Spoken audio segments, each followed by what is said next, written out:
Muchísimas gracias. Tengan ustedes muy buenas tardes.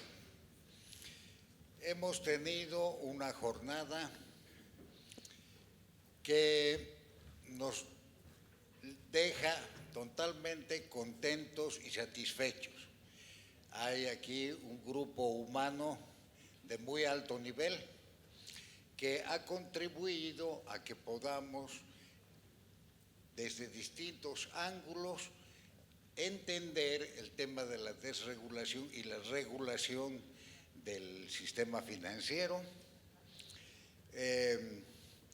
Luis Arce ha hecho una alusión muy importante a nuestro sistema regulatorio, un sistema regulatorio que se ha mostrado no solo exitoso, sino que de alguna manera ha puesto a la banca del lado del proceso para empujar el carro de la distribución, y hemos tenido entonces una banca bien acotada, bien ordenada y además alineada con los objetivos de desarrollo que hemos tenido en estos 13 años de trabajo.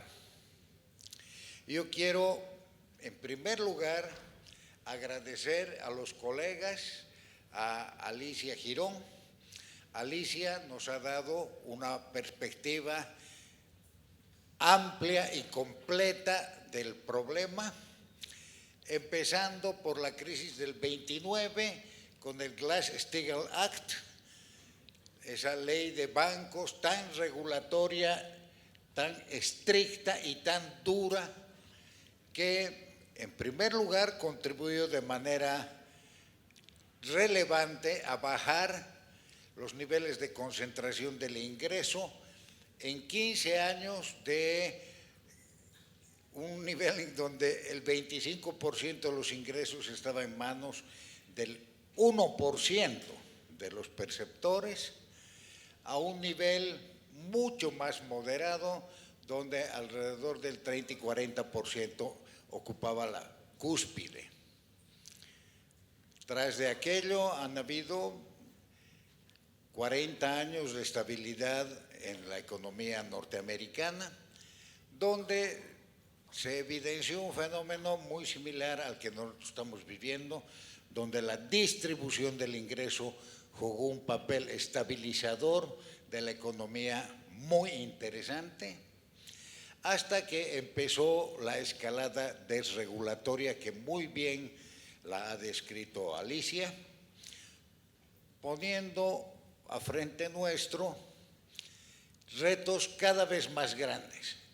Al principio la desregulación financiera simplemente permitió que los fondos de inversión, las compañías de seguros y los bancos estuvieran metidos en un mismo saco, sin regulación diferenciada y sin la separación debida, hasta llegar a lo que tenemos hoy, que es un sistema que yo sé que a Alberto no le va a gustar mucho esto, pero un sistema que ya no sé si podemos llamarlo regulatorio, no. Un sistema donde probablemente la mejor definición es decir que la regla principal es que no hay regla.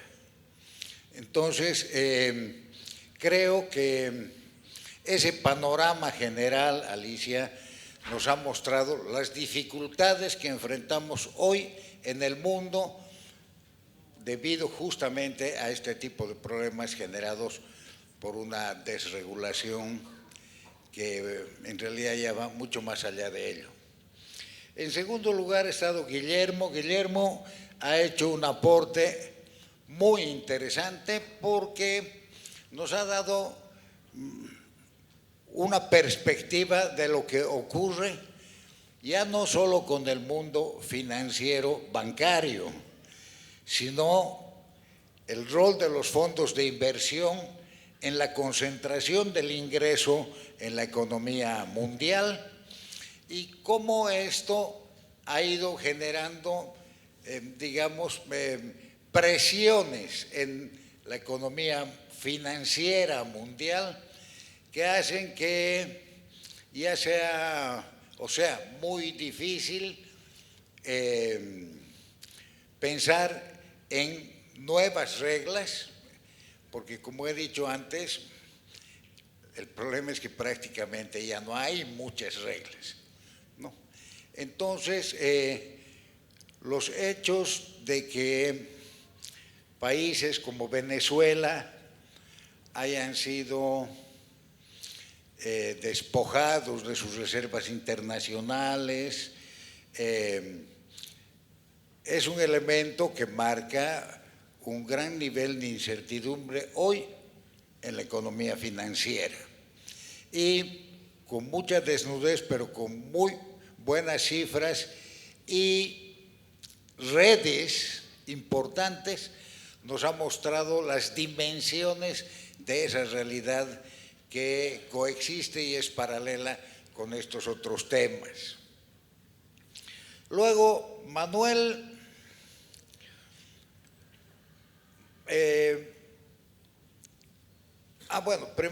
luego Alberto nos ha presentado los temas de Basilea. De verdad, Basilea ha sido un asidero del cual nos hemos colgado todos los bancos en el mundo y que ha permitido establecer un orden que nos permita precautelar la crisis, que nos permita que nuestros bancos crezcan bajo un conjunto de normas que permitían una convivencia alimentadora de la estabilidad.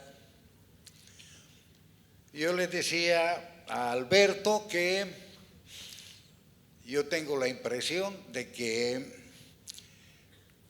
con Basilea está sucediendo algo parecido a lo que sucede hoy con la Organización Mundial de Comercio, que cada día la han ido cerrando, parcelando, y por lo tanto la capacidad que tiene la regulación de Basilea, que ha sido para todos nosotros un sostén verdadero e importante, hoy tenga grandes limitaciones, porque el ámbito ha crecido mucho y además se ha desordenado.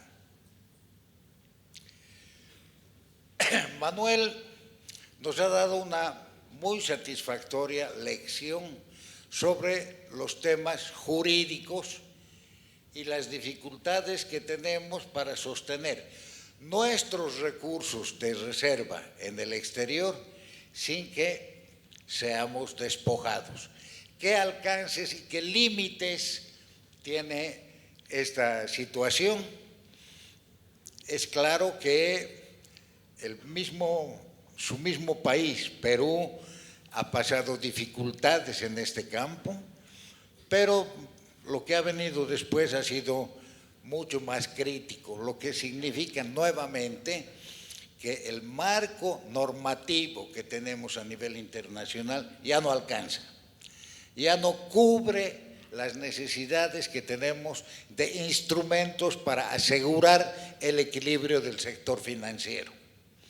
Entonces, el reto que queda es, sin lugar a dudas, el pensar, como ustedes mismos lo han dicho, en un nuevo Bretton Woods, que nos permita nuevamente sentarnos a establecer reglas, dividir estancos, competencias, compartimentos, de tal manera que el sector financiero no se constituya en un tirano de la economía mundial, sino más bien en un impulsor de la economía mundial.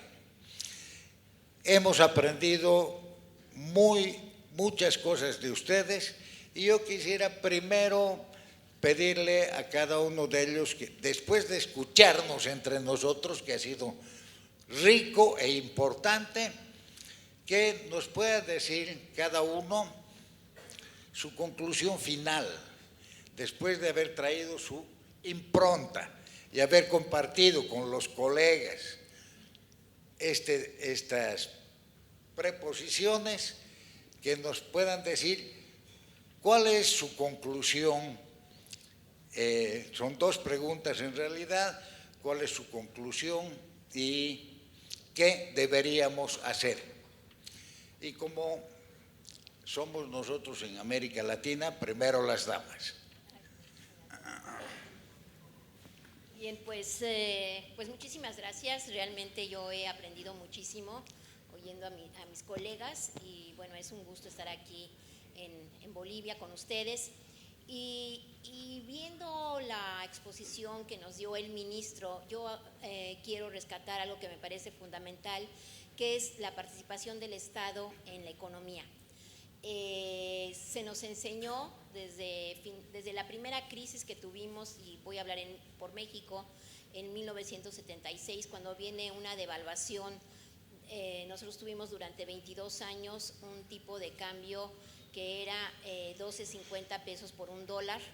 Cuando viene esa devaluación, que es justo días después del informe presidencial, que es el 1 de septiembre y que sigue siendo en esa fecha, en 1976 se devalúa el peso frente al dólar y a partir de ahí entra todo un imaginario que va a ser, el tema principal va a ser que el mercado es el que da la solución a todos los problemas.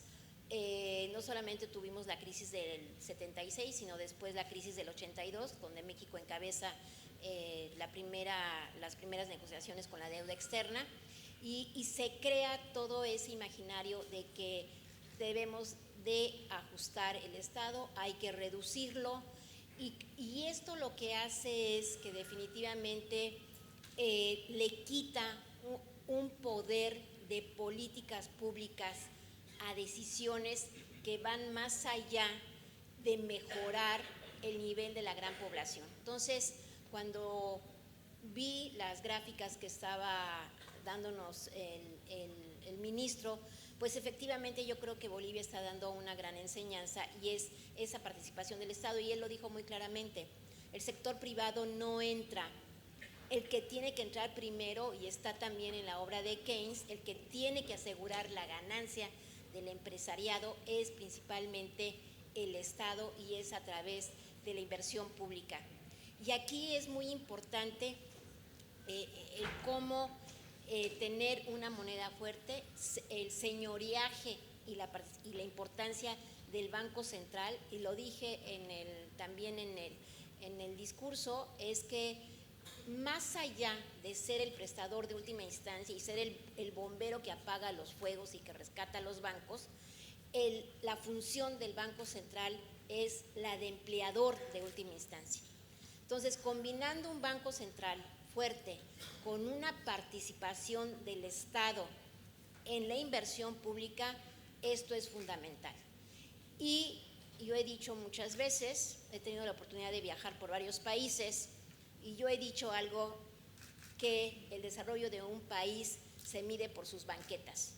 ¿Por qué? Porque las banquetas no, si le damos la concesión de las banquetas a la iniciativa privada, pues no les va a importar, porque no nos va a cobrar el derecho de piso de una banqueta. Pero el Estado sí puede mejorar esa inversión pública y tener mejores vías de comunicación. Es tan importante, por ejemplo, la participación del Estado en lo que viene a ser las vías de comunicación, en mejorar que la gente pueda caminar bien sin tenerse que caer en los hoyos que hay, que pueda tomar, no sé, un colectivo, ¿verdad?, con las mejores condiciones para poder ir a su trabajo. Y a veces pienso que en países donde hay más coches y cada quien tiene que lograr tener un coche porque simplemente el sistema público de transporte es pésimo, pues eso no es símbolo de desarrollo. Entonces me parece que aquí es muy importante rescatar cómo la importancia del Estado, la importancia del Banco Central para lograr un desarrollo con equidad, ¿no? Y un país que yo creo que nos puede dar una gran lección en cuanto a eso es precisamente China, que a pesar de la crisis y a pesar de los vaivenes que ha tenido, tiene lo que dice Minsky, que es el big government, que quiere ser un banco central que ha invertido en infraestructura y que ha sacado a 700 millones de chinos de la pobreza. Entonces, esto es un poco lo que quisiera platicar como un spot, ¿no? Pero me parece que es fundamental rescatar, o sea, ahora sí que aniquilar el Estado minimalista que se nos presentó como la salvación para poder desarrollarnos. Muchas gracias, Alicia. En el mismo orden que procedimos, le tocaría a Guillermo Celso darnos su visión. Bueno, me parece a mí que poco.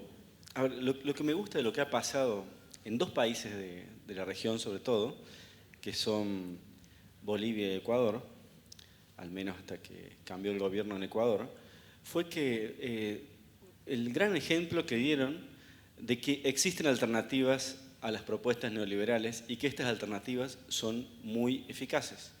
Es posible crecer con igualdad de condiciones y superar incluso el desempeño de los países que aplican a más rajatabla el modelo neoliberal. Estos dos países, sobre todo Bolivia, que resiste y que avanza por este camino, son los que están mostrando de que hay alternativa. No sé si recuerdan esa famosa frase de Margaret Thatcher, que ella dijo, "There is no alternative", que se sintetizó como TINA.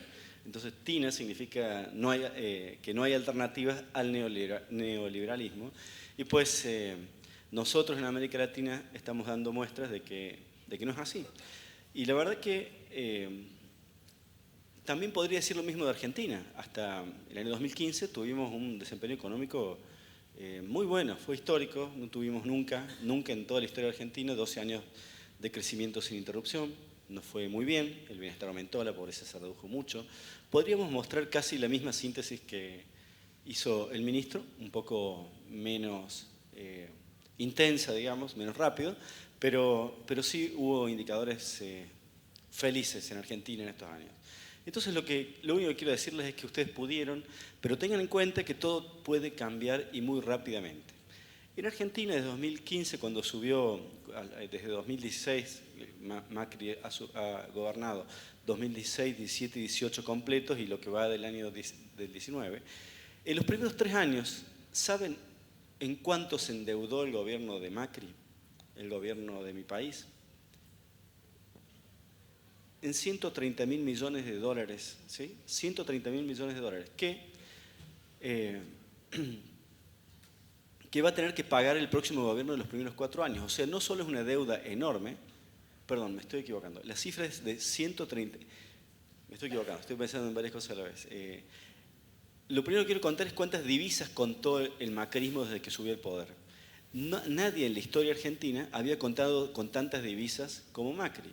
Ninguno de los gobiernos anteriores, usando dólares corregidos por la inflación norteamericana, nadie contó con tantos dólares como él. Pero, y por eso contó con 130.000 millones de dólares anuales, una cantidad de divisas impresionante. Es para cambiar no el país, sino el mundo. Para que tengan idea, el plan Marshall, que le sirvió a Europa para reconstruir a Europa, fue un préstamo de Estados Unidos por 12.500 millones de dólares, de la posguerra, que traído a valor de hoy son 120.000 millones de dólares. Con 120.000 millones de dólares, Europa, todo el continente se pudo reconstituir, crear un estado de bienestar suficiente para cumplir el objetivo norteamericano de contener la amenaza roja, reconstruir su infraestructura devastada tras la guerra. Para todo eso sirvió. ¿Y saben para qué sirvió esa cantidad de divisas en América, en Argentina? Pues la economía cayó un 2% abajo. No sirvió para absolutamente nada. Resulta que de los 130.000 millones de dólares anuales que contó el macrismo, un 60% de esos dólares, 60 de cada 100, se usaron para fines financieros, especulativos, pagar intereses de la deuda que eran más altos. Las tasas de interés en mi país, fíjense si será un gobierno dedicado a la producción, que las tasas de interés que pagamos en mi país para endeudarse con una tarjeta de crédito superen el 120%. Yo tengo una mutual la salud pública no es muy buena en Argentina y tengo una mutual prepaga. No me di cuenta y no pagué a tiempo 2 meses seguidos y me llegó una multa en conceptos de intereses que equivalía a 120% de interés anual. El sector productivo está pagando tasas de alrededor del 80% anual para poder producir. ¿Qué país puede producir con esas tasas de interés? ¿A qué se está dedicando mi país? A un negocio que es el más lucrativo, que se llama la timba financiera.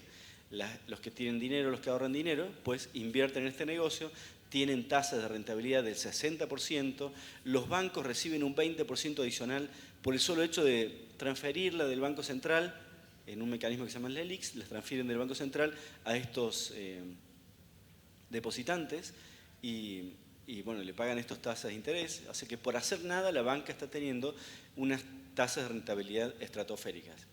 Por eso lo único que les quiero decir es que ojo que todo puede cambiar y mucho más rápido de lo que parece.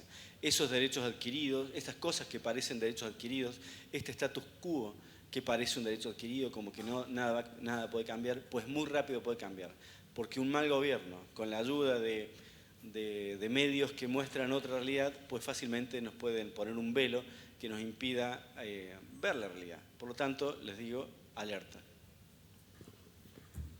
Muchas gracias, Guillermo. Vamos a escuchar a Alberto. Bueno, pues dentro de las pláticas que hubo durante el día, yo me llevo muchas cosas. Primero, es una sorpresa muy grata para mí. Lo confirmé con la presentación que dio el ministro, ver todos los avances que ha habido en términos de estabilidad financiera. Implícitamente, aunque no lo dijo, él también lo mencionó, hay muchos cambios muy importantes en términos de estabilidad financiera y que no nos damos cuenta tan rápido. Un cambio fundamental que se hizo en México hace unos años y que ha ayudado muchísimo a amortiguar los choques externos es uno de los pasos que aquí se hicieron en menos de 10 años. Esto fue el cambio de la deuda en dólares a deuda en moneda local. Ese es un paso fundamental para cualquier tipo de crisis, ¿sí? Dentro de las crisis que tuvimos en México durante muchísimos años, que fueron desde los 70s, 80s, gran parte del endeudamiento era en dólares. De repente había un choque externo, el tipo de cambio aumentaba y de la noche a la mañana, encima de las tasas de interés, teníamos que pagar a un tipo de cambio mucho más alto. Todo. Este paso ha logrado y se ha hecho que gran parte de los ingresos que tienen los mexicanos y ahorita que van a tener los bolivianos sean más estables y además garantizan estabilidad financiera en por un buen rato. Ese es un paso fundamental. Otro paso importante que también me llama muchísimo la atención es la inflación. En México, sobre todo en los años recientes, como ustedes habrán escuchado, hemos recibido varios choques. Primero, vi más en los últimos 3, 4 años, hemos tenido choques primero por el precio del petróleo. Eso fue un choque fundamental alrededor del 2015. Segundo choque importante es con la incertidumbre política y comercial que empezó en 2016 con nuestro vecino del norte.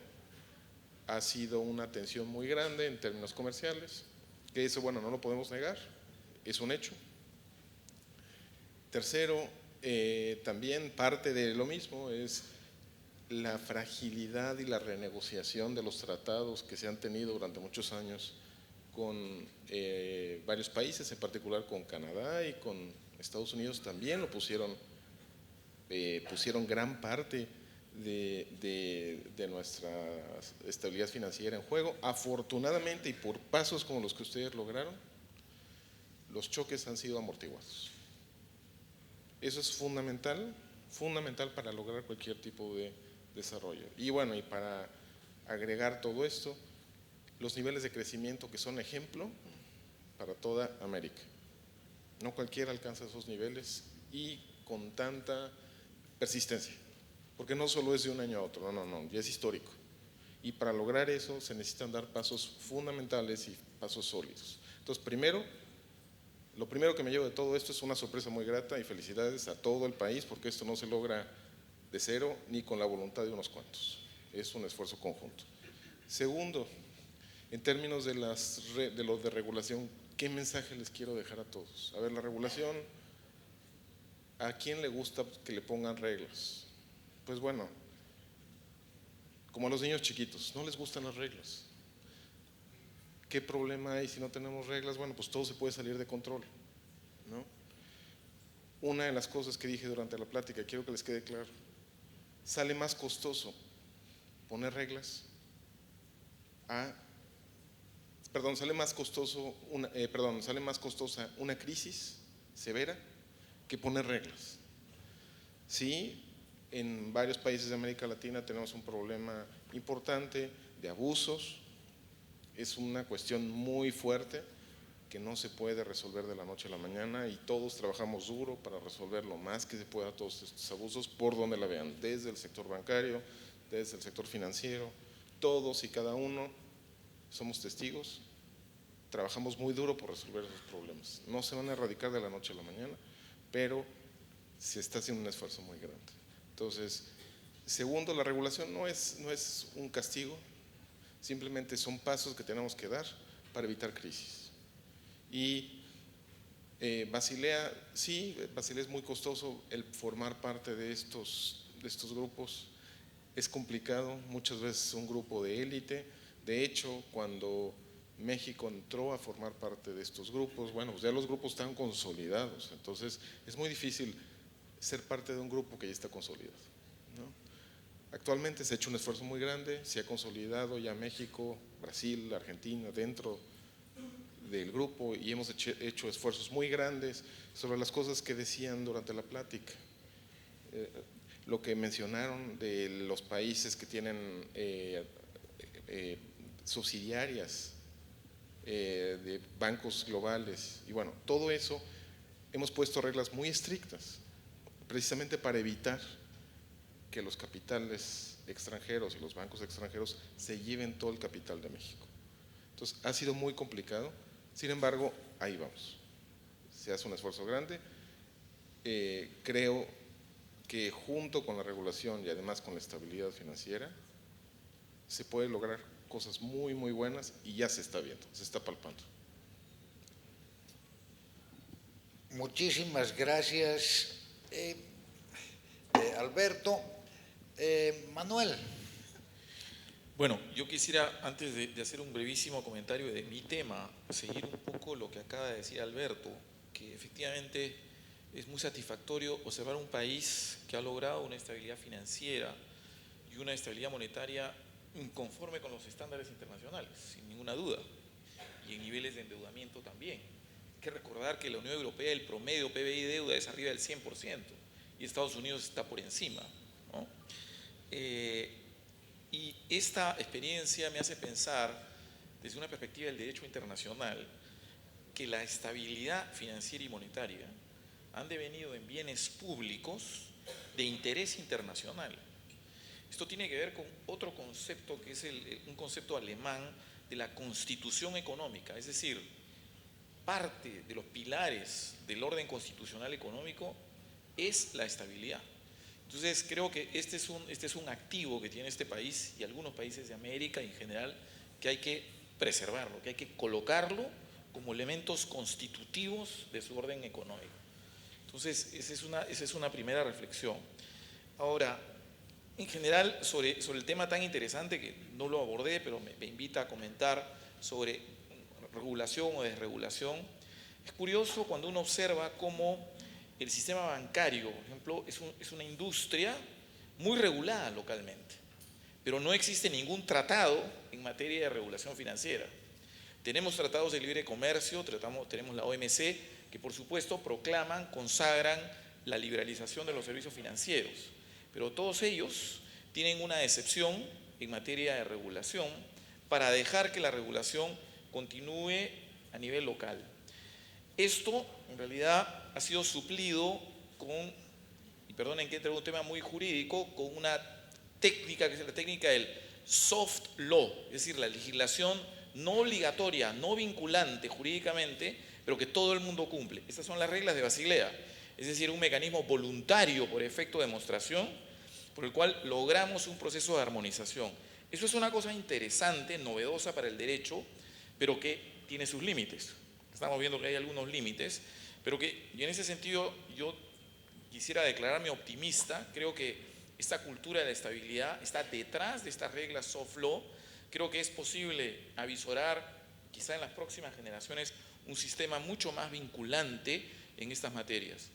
Y termino haciendo una reflexión respecto de mi presentación. Los bancos centrales, decía, invierten en las reservas internacionales que son el respaldo de nuestros sistemas monetarios. Y entonces tenemos que tener mucho cuidado con estas inversiones, ¿no? Claro, un país que tiene problemas de deuda, que no es el caso de Bolivia ni del Perú, y ya de México, digamos, no tenemos este fantasma de la búsqueda de nuestros acreedores. Pero puede venir otra vez y hay que estar alertas. Y al mismo tiempo, creo que es muy importante, y aquí quiero reivindicar el rol de los consejeros legales, con estas nuevas regulaciones en estos mercados donde tenemos que seguir invirtiendo las reservas, no podemos invertirlas en otro lugar, es muy importante también hacer un seguimiento de estas regulaciones para poder evitar ya riesgos contractuales, ya riesgos como inversionistas, ¿no? Y aquí me parece que es fundamental compartir experiencias. Creo que organizaciones como el FLAR, como el BIS, bancos centrales importantes como el Banco de México, nos pueden ayudar a compartir la experiencia en la administración contractual de estas inversiones. Muchas gracias. Ustedes han comentado un tema que a mí me gustaría volverlo a ver un poco más cerca, y es que frente a todo este panorama del escenario financiero internacional, de alguna manera se suma en la medida en que se difunde, en que se muestra la realidad y la forma como se sienten amenazados nuestros países y nuestras economías. Porque, claro, no son temas que son totalmente compartidos, pero en la medida en que la población los entiende, también se genera una cierta presión de la población hacia ese tema, una especie de advocacy, ¿no? Una abogacía para difundir y promover estos temas que permitan que se genere una conciencia de autodefensa. Aquí hay un tema que casi todos lo han tocado, que es, bueno, parece que adoptar un modelo que responda a las características de cada país, ¿no es cierto?, como es el caso de Bolivia, es una parte importante de solución en el tema. Pero la otra parte, la que hace al mundo financiero, que ya se ha vuelto como algo, querer agarrar un pez en el agua y con la mano, ¿no? Algo tan difícil de agarrar, ¿no es cierto? Entonces, ese es el tema principal, ¿no? ¿Cuál sería, en tu caso, Alicia, la solución para que avancemos en ese campo, para que avancemos como países en obtener reglas del juego que sean cumplibles, que sean acatables, etcétera? Sí, ahorita que estaba leyendo aquí a nuestros colegas y un poco el camino que tú estabas iniciando, estaba yo recordando el análisis que hicimos un grupo de académicos en el Instituto de Investigaciones Económicas entre el Telecán, el Tratado de Libre Comercio, y ahora el UPSCA, el acuerdo nuevo, el TEMEC. Pero lo que nosotros nos pusimos a hacer es comparar el capítulo 14 del Telecán o del NAFTA con el capítulo 17, que es de servicios financieros. ¿Por qué comento esto? Porque si bien todavía en el Telecán había ciertas cláusulas, sobre todo para los bancos mexicanos, cuando se firma el Telecán, fue el primero, bueno, empieza a partir del 1 de enero del 94, no se pensó de que íbamos a tener una crisis bancaria tan fuerte un año después. Entonces había ciertas disposiciones para que los bancos mexicanos, en aquel entonces teníamos bancos mexicanos, pudieran empezar a hacer con mayor facilidad o dar con mayor facilidad servicios financieros en Estados Unidos. ¿Cómo ha sido la inserción de los servicios financieros y sobre todo del sistema financiero mexicano? Es que en el capítulo 17 ya se da por hecho de que no importa que sean bancos mexicanos o bancos norteamericanos, sino que se abre realmente ahora sí el espacio regional a que combinen los agentes financieros sin prescripción de nacionalidad. Entonces, esto es muy interesante, es muy difícil entender lo que está detrás de estos acuerdos, que son términos jurídicos y que a los economistas nos cuesta mucho trabajo entender, ¿no? Pero sí cómo se acepta como ya dados pues estas garantías para los agentes que realizan los servicios financieros. Y aquí es cómo un país se inserta dentro de esos contextos de los tratados de libre comercio y de un mundo global. Y aquí yo vuelvo a insistir que las regulaciones que hacen los bancos centrales son muy importantes, sobre todo cuando hay un proyecto de nación, un proyecto de creación de empleo y un proyecto de un desarrollo con equidad. Y no solamente es desarrollo con equidad, sino que también lo que son las energías renovables. Y esto me parece fundamental y sobre todo para países que, como dijo Alberto, cuando viene el desplome de los precios del petróleo, bueno, automáticamente nos afectó muchísimo y se implementó un plan de austeridad, que esto fue hace como 6, 7 años, que se implementa un plan de austeridad y sobre todo cómo incluso el presupuesto que es autorizado por el Parlamento, por las cámaras, tiene que estar sujeto a la previsión de cuál va a ser el precio del petróleo. Entonces, creo que todo este proyecto de mercado, todos estos proyectos del neoliberalismo, nos abrimos tanto, ¿verdad?, y tampoco tuvimos claridad en cómo esas exportaciones que hacemos muchas veces en bruto, no les hemos dado valor. Y aquí me parece que es muy importante y que quizás habría que tener mayor claridad para los países que dependemos de commodities, ¿no? Y depender del commodity quiere decir que dependemos de esos impuestos y de las retenciones que tiene el gobierno para su gasto público, cómo es muy importante ir dando pasos más allá de que el control de nuestros recursos estratégicos pues no estén definidos, por lo que yo decía, en los mercados financieros. O sea, tenemos que darles mayor valor agregado a nuestros productos de exportación y sobre todo a nuestros commodities. O sea que los plazos previos pasan por el sector real necesariamente, no necesariamente por el sector financiero. Así es, o sea, nosotros tenemos que tener un proyecto industrial cada vez más fuerte, dar mayor empleo en esa transformación de nuestros recursos de exportación y digo, por ejemplo, sé que la minería es algo muy importante en Bolivia y hasta qué punto esos minerales deben de ir con un mayor valor agregado. Quizás hay productos que no, pero sí con un producto con valor agregado. Y eso me parece que es fundamental y eso es parte de un proyecto industrial. Gracias. Guillermo, tú. Se trata en definitiva de poner el sector financiero al servicio de la economía productiva. Me parece que la economía es una ciencia muy dogmática y no se atreve a pensar más allá. Tiene poca capacidad de innovación y ha inventado pocas cosas en realidad. Y hay alternativas para poner el sector financiero al servicio del sector productivo, como lo están demostrando ustedes.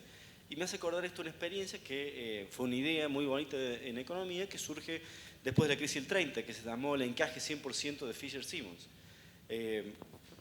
La idea de ellos era pues muy sencilla: el sector privado no multiplica el dinero, o sea que si recibe un depósito, todo ese depósito lo tiene que poner en reserva en el Banco Central y no puede prestar. Para prestarle a otra persona tiene que pedirle al Banco Central. Esa idea era muy interesante, prosperó. Fisher fue premio Nobel de Economía norteamericano, promovió su idea y se aplicó en un solo país del mundo. ¿Ustedes sabían esto? ¿Saben en qué país del mundo se aplicó eso? Lo aplicó Juan Domingo Perón en su gobierno. Y puso la economía, el sector financiero al servicio de la economía. Lo hizo en los 40, digamos, y después después del golpe de Estado que le hacen a Perón en el año 55, pues el Fondo Monetario Internacional arregla con Argentina en el 56 y desarma el sistema que había funcionado a la perfección. Era muy interesante y me gusta a mí porque es es curioso que no se haya mostrado, que no se comente, que no se divulgue. Hace poco me encontré con un investigador noruego que venía promoviendo la idea del enfoque de encaje 100% de Fisher y proponía hacerlo con dinero electrónico. En ese momento estaba en Ecuador manejando la propuesta del dinero electrónico, entonces quería hacerlo ahí y tenía muchísimas ventajas. Era un sistema fenomenal, era un sistema muy creativo. Y bueno, entonces le conté que existía eso, que se había hecho, que había dado buenos resultados. Bueno, y era un sistema muy sencillo. El noruego no lo podía creer de que nosotros habíamos innovado en la aplicación de una idea que había sido buena. Pero me parece que en economía tenemos que avanzar en este tipo de ideas que pongan el sector financiero al servicio del sector público.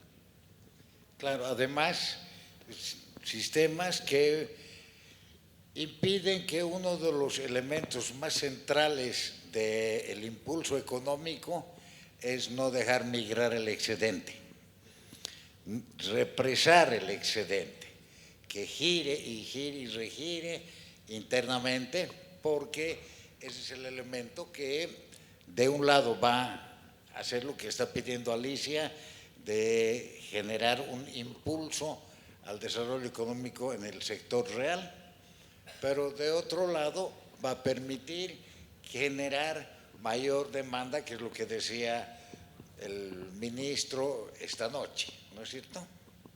Gracias. Hablamos entonces ahora con Alberto. Bueno, pues es muy interesante escuchar las distintas visiones de cómo resolver este asunto. Yo soy un poco más de la visión desde el punto de vista financiero, un término que usamos mucho en finanzas, que es la diversificación. En otras palabras, no hay que poner todos los huevos en la misma canasta. Cuando hablábamos en principio de, yo creo que sí, la parte del sector financiero, sí es importante que el sector financiero esté en parte al servicio del sector real y que impulse proyectos en el sector real, porque es el motor de la economía interna, pero no debe descuidar la economía internacional. No queremos no podemos aislarnos, no podemos ser una autarquía en un mundo globalizado. Conste que no estoy diciendo que estoy a favor o en contra del neoliberalismo, ni mucho menos. Es una realidad que estamos inmersos y que no podemos crecer solos, ¿sí? O sea, tenemos que adaptarnos. Está bien, tenemos que cuidar la parte del crecimiento nacional, sin duda. Tenemos que impulsarlo con el sector financiero, es un hecho, es el motor de la economía, como decíamos en un principio, el crédito, y este es un problema que tenemos en Latinoamérica. No hay crédito suficiente para las empresas grandes, para las pequeñas y para las medianas. Tenemos que impulsar ese crecimiento y eso va a generar movimiento en toda la economía, pero al mismo tiempo en una economía tan globalizada, donde todos los fondos de inversión, todos los países están buscando rendimientos, pues no podemos aislarnos. Entonces, una combinación de, por un lado, que los bancos estén dándole crédito al sector real y al mismo tiempo estén abiertos al sector financiero y que impulsen este movimiento, el que estás diciendo, que se genere inercia, que se genere movimiento, desde mi punto de vista es una solución más clara, al menos desde el punto de vista de México, ¿no? Ese es, digo, y de lo que yo puedo ver en el Banco Central y también desde el punto de vista personal, esa es una visión más a lo mejor no tomar como decimos en México, una visión de que ni tanto que queme al santo, ni tanto que no lo alumbre. O sea, no ser dogmáticos en visiones, hay que estar abiertos a las combinaciones de todo, y lo que veo aquí es una combinación muy interesante de todos estos factores, dándole prioridad al crecimiento interno, a la demanda interna, y ese es uno de las cosas que nos tenemos que llevar, dándole prioridad al crecimiento interno. ¿Sí? Y yo creo que una combinación del crecimiento interno, además, con la influencia del exterior, es una solución interesante. Indudablemente que, y esa es nuestra experiencia, por ahí están mis colegas, el responder a la realidad creativamente todos los días. Bueno, cerramos entonces con Manuel. Muchas gracias. Rápidamente. Bueno, también pienso que la parte internacional es fundamental. Estamos en un proceso de internacionalización. Creo que se puede convivir precisamente con estas estabilidades internas macro y este ingreso al sistema internacional. Ahora, y sobre ese punto, creo que América Latina tiene un reto por delante, que es la integración financiera. Los bancos europeos y norteamericanos se están retirando de América Latina. Y esto puede generarnos algún problema. Y nosotros, ese es el caso del Perú, el caso de Chile, me parece que el de México, es decir, estamos más integrados al mundo que entre nosotros mismos en términos financieros. Entonces, y se están yendo los bancos, ¿no? Entonces creo que ahí hay un trabajo que desarrollar en los diversos sistemas de integración, Alianza del Pacífico, Mercosur, la Comunidad Andina, repensar la integración financiera como una necesidad. Otro punto, quizá, o dos puntos a nivel global rápidamente, esta ausencia de normas a la que hice referencia y este soft law puede ser reemplazado en el futuro con una percepción, a pesar de las críticas que señalaban de la OMC, esto lo decía una profesora, una colega española, Rosa Lastra, ¿por qué no pensar en una OMC financiera? Es decir, una organización internacional que se ocupe precisamente de preservar estos principios de la regulación financiera, ¿no? Dar un salto del soft law, de la legislación no vinculante a ciertos principios. Y creo que hay experiencias que podemos ver, ¿no? El ejemplo más desarrollado, con todas las dificultades que puede estar pasando, la Unión Europea ha creado una unión bancaria, es decir, desde una organización supranacional se ejerce una supervisión bancaria para los bancos sistémicamente importantes. Entonces creo que hay retos por delante, podemos imaginar situaciones que nos parecían imposibles y creo que pondría el énfasis para terminar en la integración financiera de América Latina. Gracias. Me parece muy interesante, Manuel, esa idea, primero porque de un lado que los bancos internacionales estén migrando a sus países de origen, puede significar ciertos problemas, pero también cierta oportunidad para nuestro sistema financiero, y eso me parece que marca una ruta, y el pensar en un organismo más operativo sobre estos temas como una OMC financiera puede empezar por acuerdos entre países, modelos de acuerdos entre países que nos ayuden a ir construyendo un escenario regulatorio que vaya haciéndose cada vez más común y cada vez con mayor advocacy. Bueno, queridos amigos, ha sido muy linda y muy nutritiva toda esta reunión. Les agradecemos, yo les agradezco a nombre de del Banco Central, de mi presidente, de mis colegas y de esta masa de estudiantes increíble que permanece, escucha y aporta. Entonces, muchísimas gracias. Quiero agradecer también, o quiero decir a mis colegas del Banco Central, lo orgulloso que me siento de ellos, porque de verdad yo veo el trabajo que hacemos todos los días y veo los resultados y puedo decir públicamente, me siento orgulloso. Muchísimas gracias.